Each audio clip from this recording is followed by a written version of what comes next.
Welcome to the Wednesday Wake Up Club Breakfast Podcast, featuring columnist and former YAF Director Don Feder.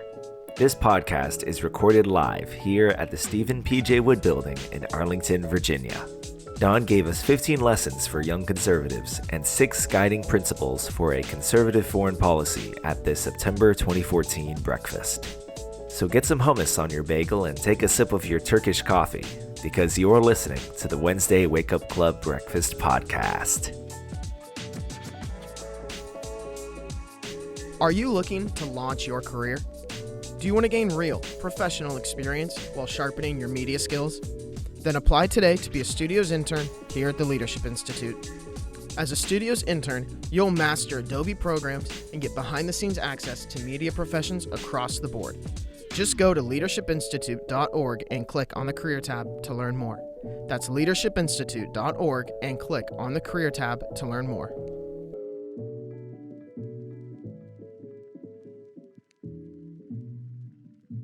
Well, thank you, ladies and gentlemen. By the way, it's wonderful seeing Elizabeth here. We are old friends, and she was one of the best volunteers I ever worked with.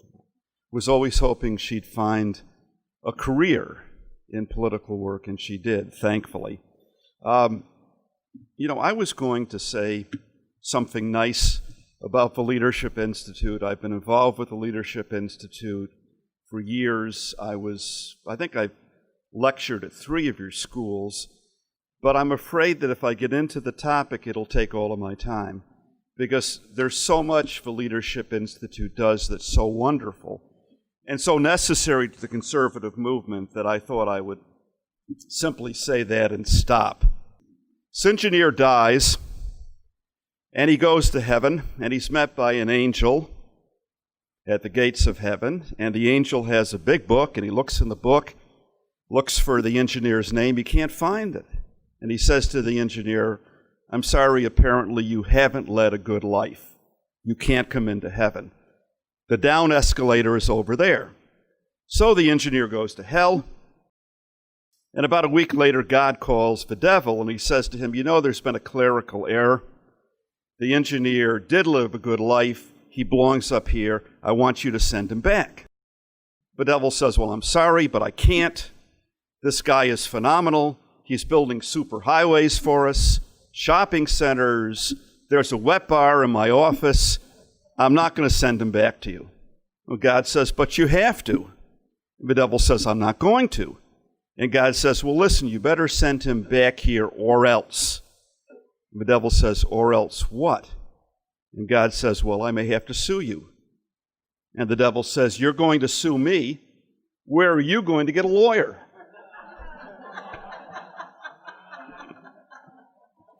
By the way, I'm also a lawyer, among other things, so I guess I'm poking fun at myself.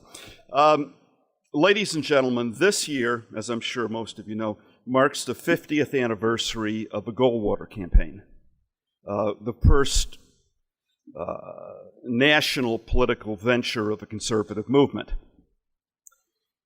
It also marks the 50th anniversary of my involvement with the conservative movement.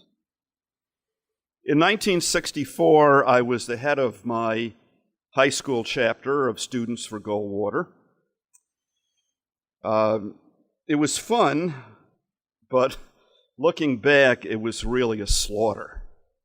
I mean, this was the Polish cavalry versus panzers. Lyndon Johnson carried 44 states and 61% of the popular vote. One thing the 64 campaign should have taught us is that it's not enough to hold the right views. You have to be able to articulate them without sounding like a cross between Vlad the Impaler and Crazy Guggenheim. And I think that's one of the things Leadership Institute helps young conservatives to do. There was one bright spot in that campaign, and that was a late October speech called A Time for Choosing by an ex-actor who 16 years later became our greatest president of the 20th century. Although I didn't know it at the time, with Goldwater I had enlisted for life. As a college student, I started a chapter of Young Americans for Freedom at Boston University. Young Americans for Freedom, or YAF, was then the largest and most active conservative group in the United States. It was committed to offering an alternative to academic leftism. Eventually, I helped to start YAF chapters at a dozen colleges and universities in Massachusetts. I became first state chairman, then New England regional director, and then a member of a national board of directors.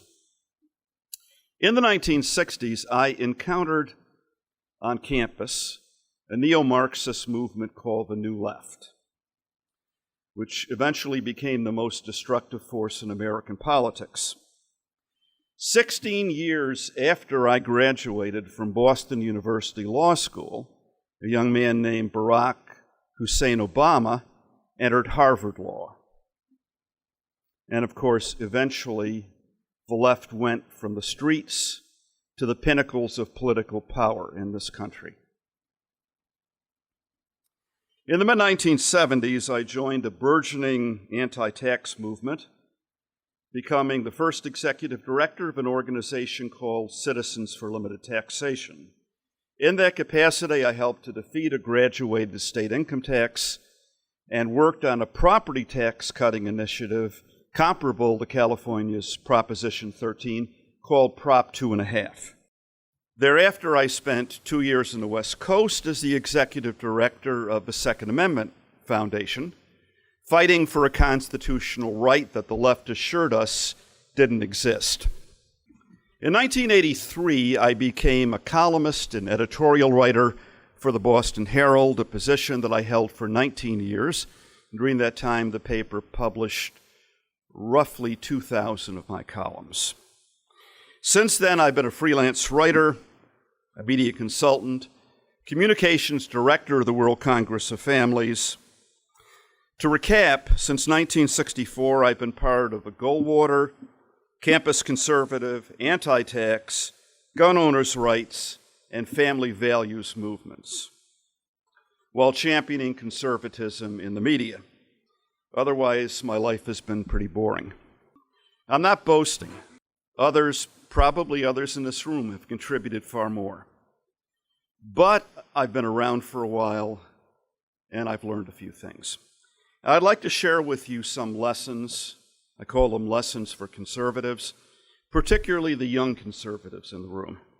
1, many who call themselves conservatives don't have even a vague understanding of what conservatism is all about. You talk to anyone under 40 at the annual Conservative Political Action Conference, CPAC, those annual orgies of self-congratulation and muddled thinking, and you're likely to hear the following. I'm an economic conservative, as if conservatism was the bottom line on an accounting ledger. Or, I don't care about marriage, abortion, and stuff like that. That is to say, I'm a conservative who doesn't care about morality, the family, and protecting innocent human life. Ask them what they do believe, and the answer you're likely to get is freedom. I believe in freedom. We need to cut taxes and have a smaller government. Ladies and gentlemen, this is a pathetic form of reductionism that tries to distill over 2 centuries of conservative thought, from Edmund Burke to Russell Kirk to government bad, Fortune 500 good. 2, our cause is faith, family, and freedom.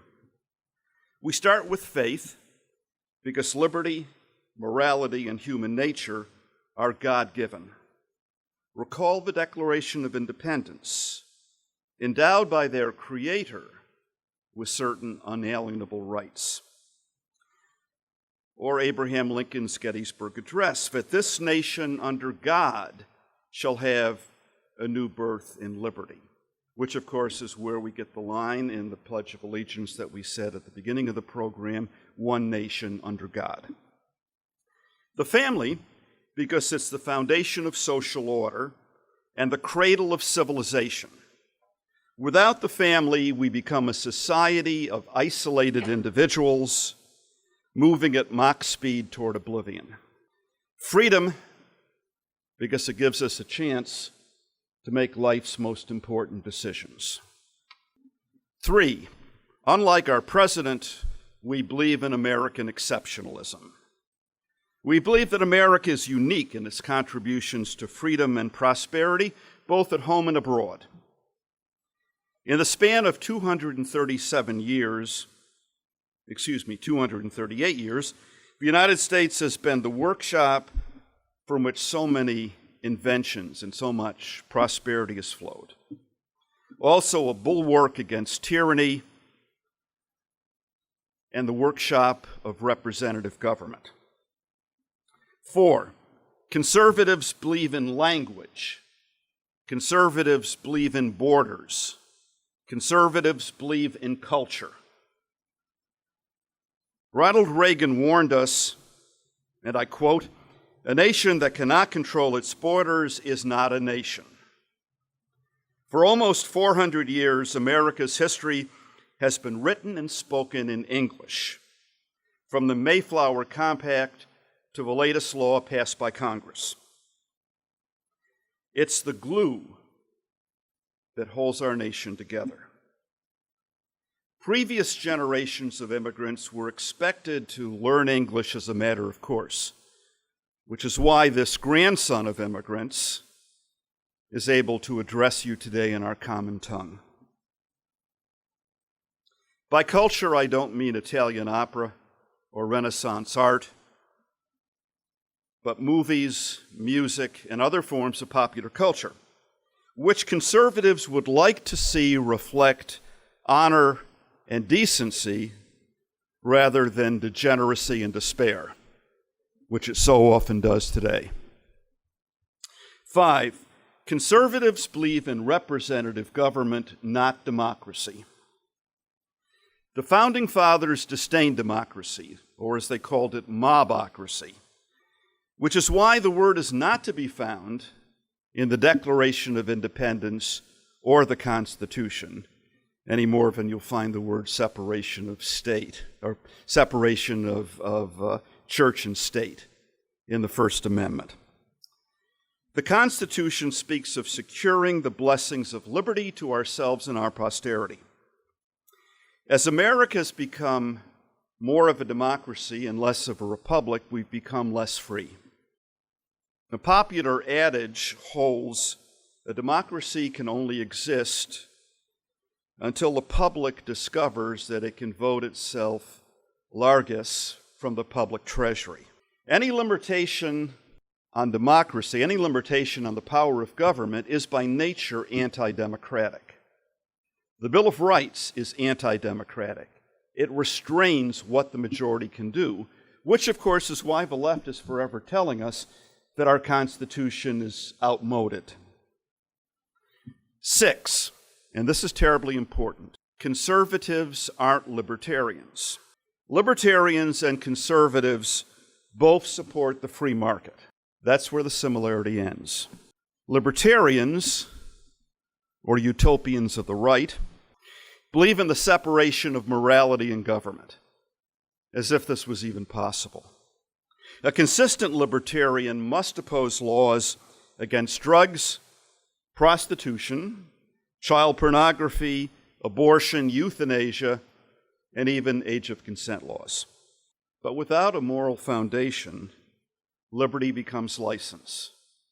Our second president, one of the greatest men from my state of Massachusetts, John Adams, explained, "Our Constitution was made only for a moral and religious people. It is wholly inadequate to the government of any other." The type of freedom libertarians advocate would lead to an unraveling of a social order, which would eventually result in a new tyranny, as the masses clamor to escape the chaos that libertarians have unleashed. 7, conservatives aren't anti-government. We are anti-big government. We are anti-welfare state, but we understand the absolute necessity for government. I don't know who it was who said it, but it was well said. If men were angels, we wouldn't need government. But obviously they're not. Anarchy is not natural to man. Conservatives believe in constitutional government, an army, police, courts, and other necessary agencies. 8, private property and the free market lead to prosperity, and equally important are firewalls against tyranny. The genius of capitalism may be seen by comparing the economies of North and South Korea, East and West Germany before reunification, Costa Rica and Cuba, and the PRC, the People's Republic of California, and Texas. In the United States, generally states with lower taxes and less regulation have more robust economies and better job growth. Private property and the free market also lead to a diffusion of power. One reason the concentration of power over the past century, which of course is accelerated under Obama, is so dangerous. The power to tax and regulate can easily lead to control over every aspect of existence, from how we raise our children to our speech and even our thoughts. The current administration has put the nation's health care in the hands of politicians and bureaucrats, literally giving government life and death power. Soon, we will all enjoy the same quality care that the Veterans Administration is known for. Are you interested in running for office? Want to work on a campaign? At the Leadership Institute, it is our mission to increase the effectiveness of conservative activists and leaders in the public policy process. We offer over 40 different trainings, including campaign management school, on-camera TV trainings, and writing workshops. If you want to make a difference in public policy, visit leadershipinstitute.org. That's leadershipinstitute.org. 9, the most dangerous trend in America today is stifling dissent in the name of diversity. Hate crimes legislation, campus speech codes, and so-called human rights commissions all attack fundamental freedoms, including freedom of speech and freedom of religion. The dogma behind these assaults on the First Amendment is that certain groups have a right not to be offended. And it's the job of government to make people nice. When speech can't be prohibited or punished outright, the left's fallback position is to stigmatize dissenters as hateful. By the way, the Human Rights Campaign and the Southern Poverty Law Center are particularly adept at this smear technique. Ladies and gentlemen, liberals support every form of diversity except the only one that ultimately matters, intellectual diversity.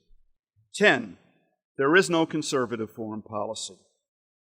Isolationism and interventionism are false dichotomies. If the Founding Fathers were inveterate isolationists, why did Thomas Jefferson send the Marines to the shores of Tripoli early in the 19th century? Sometimes intervention in foreign conflicts is necessary, and sometimes the net result is building a better infrastructure for the Taliban or creating a Muslim mini-state in the Balkans.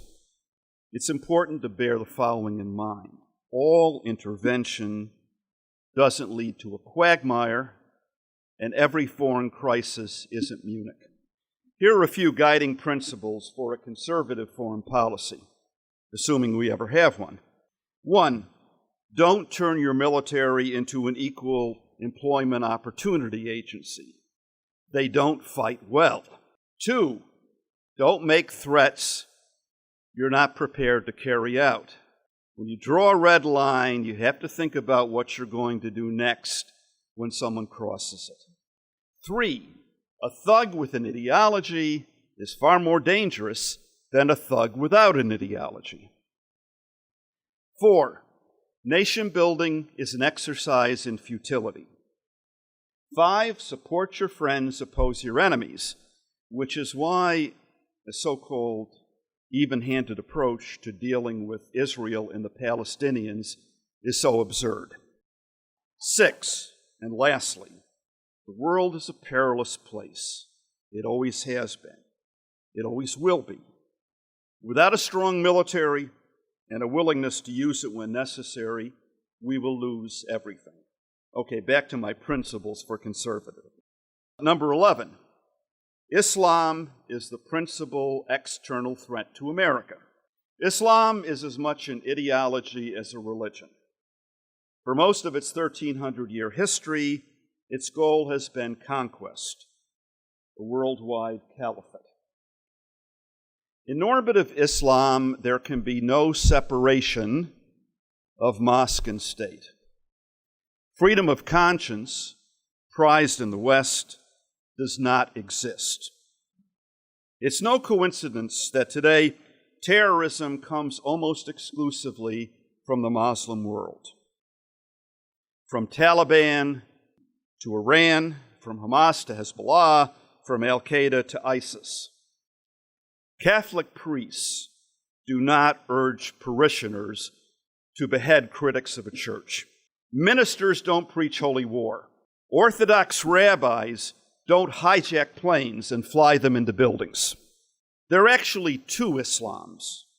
There's the fairy tale version of Islam, sort of a theological version of the Arabian Nights, which exists in the imagination of Western apologists. And then there's the real-world Islam, which both preaches and practices religious cleansing, genocide, and human rights violations on a massive scale. Number 12, leftism is the principal internal threat to America. Liberalism has morphed into a monstrosity which would have been unrecognizable to the liberals of old. Today, its strive for conformity by crushing dissent is relentless. It seeks to dominate every sphere of life and try to reshape human nature, the age-old dream of totalitarians. Ladies and gentlemen, this is no longer a war of ideas. It's a struggle for the soul of our country. Number 13, the GOP is values neutral. Conservatism isn't. The conservative movement has principles. The Republican Party has positions, which are transitory. Until the next opinion poll do us part. This year, the GOP, congressional Republicans, the National Republican Party, has a truly inspiring message and agenda. We're not Obama. The grand old party seems incapable of learning. In 2012, Mitt Romney's message was jobs, jobs, jobs. Jobs, jobs, jobs, taxes, taxes, taxes. He clung to this tenaciously, refusing to go off message, ignoring issues like Benghazi, the flood of illegal immigrants, and attacks on religious freedom. By the way, does anyone know when Mitt Romney lost the presidency? Foreign policy debate, when he brought up Benghazi, and Obama, who'd been cued for this by his handlers, said, "Those were my people. I was there when the coffins came back." Yes, Mr. President, and you put those bodies in the coffins. Instead of a comeback, Mitt Romney retreated. He'd been challenged. He looked weak. The one thing the American people will not tolerate is weakness. But Romney clung to jobs, jobs, jobs, taxes, taxes, taxes, and in the end he lost. By the way, I remember Karl Rove on election night on Fox News saying that Romney, I think he said Romney was going to carry 30 states, if I'm not mistaken, and I forget what his projection was for the electoral votes, but people still listen to him. As my grandmother would say, go figure. Romney even lost 4 million Republican voters who were there in 2008, there for John McCain, by the way, who wasn't much of a Republican, but stayed home in 2012. Number 14, the Republican Party is all we have. A conservative third party, which would do more than collect protest votes, is an illusion. The last major party to emerge from the ashes of a party that died was the Republican Party of the 1850s, which was before the age of mass media and billion-dollar presidential campaign budgets. The conservative goal should be a hostile takeover of the Republican Party. We should enter the primaries full force to nominate the right candidates and take every opportunity to weaken the establishment's hold on the party. 15, finally, the principal difference, ladies and gentlemen, the principal difference between conservatives and leftists, who go by the name liberals, isn't economics. It's not foreign policy. It's not even social issues. The principal difference between the left and the right is a willingness to confront reality versus a dogmatic insistence on denying reality when it's inconvenient, as it almost always is for the left. This can be seen in debates over global warming, the minimum wage, abortion, immigration, the family, and even gun control. For all of our shortcomings, conservatives are the only political force interested in rational analysis and an open debate. Minds on the left are so tightly closed that they might as well be hermetically sealed. Their motto should be, "Don't bother me with the facts, it might interfere with my fantasies." We've come a long way from where I started 50 years ago, mostly in the wrong direction. In 1964, when I was a high school student, American culture was still relatively sane. Today, cultural Marxists make movies, report the news, control foundations, and run public schools and academia. To be a conservative today, ladies and gentlemen, is to be like Marshall Will Kane, Gary Cooper's character in High Noon, walking down the dusty streets of a nameless town toward a showdown he can't hope to win. Even though he's protected them for years, all of the town folks turn their backs on him. He's lonely, he's exhausted, he's discouraged, but he's determined to carry on. To be a conservative today is to be like Winston Churchill in 1937, warning of German rearmament, speaking to a near-empty House of Commons, ridiculed and reviled on every turn. To be a conservative today, an authentic conservative, is to be demonized and marginalized. And yet we must keep walking down the dusty streets of that nameless town, because for civilization to survive, there is no alternative. Thank you.